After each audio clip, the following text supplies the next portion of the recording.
Hi bro, it's Herman in Taiwan. Today I'm driving my W111 1962 from Taipei to the middle of Taiwan. It's about 200 kilometers. It's about 120 miles. Yeah, it's not a short distance, but not long. But long enough for a 62 years old vehicle. Yeah. Yeah. In my opinion, the vintage cars is very interesting and also easy to maintain. The maintenance is not so difficult. Yeah, it's my opinion because it only requires some very common tools like screwdriver, wrench, or hammer, something like that. And you can fix it mostly. And sometimes people will say, "Oh, the things are too old. Is it reliable or not?" Yeah, maybe if the cars today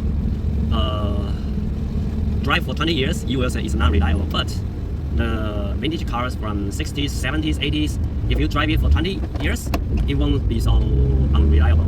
Yeah, it's quite reliable than the cars today. Because I think vintage cars are a little bit rough. Should I say rough? Everything is very easy to be made. The parts and the mechanism are very strong enough. Yeah, endurable. Yeah, I should say endurable. And the cars nowadays.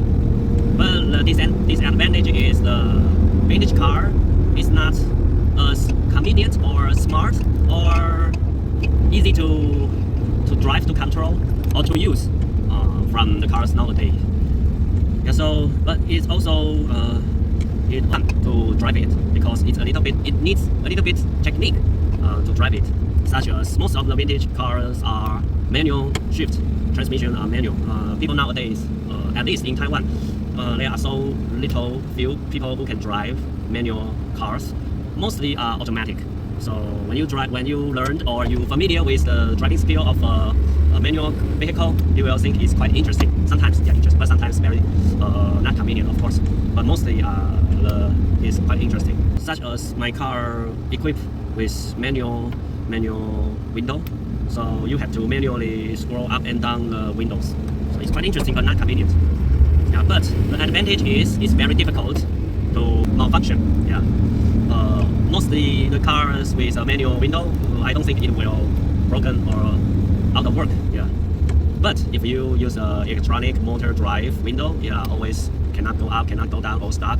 Yeah, motor burned out, or the gears wear out, or yeah, the slide broke out. Yeah, lots of problems. Yeah, yeah, it's only an example.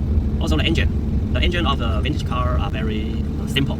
Yeah, every parts are visual. You can see it's good condition or not, in good position or not, or yeah, it's quite easy to identify the condition.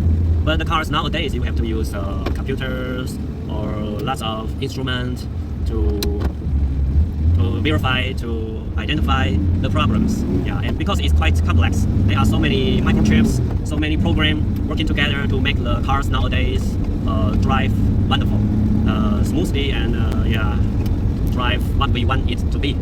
Yeah, so it's good, but also not easy to maintain. Now the cars nowadays. Yeah, so both are good, and both are has a disadvantage. We can see in the right front there is a 1980s old Mercedes coupe. There's a W4 coupe, 2 doors. Yeah, old car. I think it's KE Jetronic fuel supply system. It's also very easy to maintain, in my opinion, and reliable. If you maintain it well, yeah, it's quite reliable, and do not need lots of computers, instruments to fix it, to maintain it, like this one. Okay, now the traffic is not good, traffic condition not good, traffic jam. Okay, let's talk about vintage car next time. See you, bro.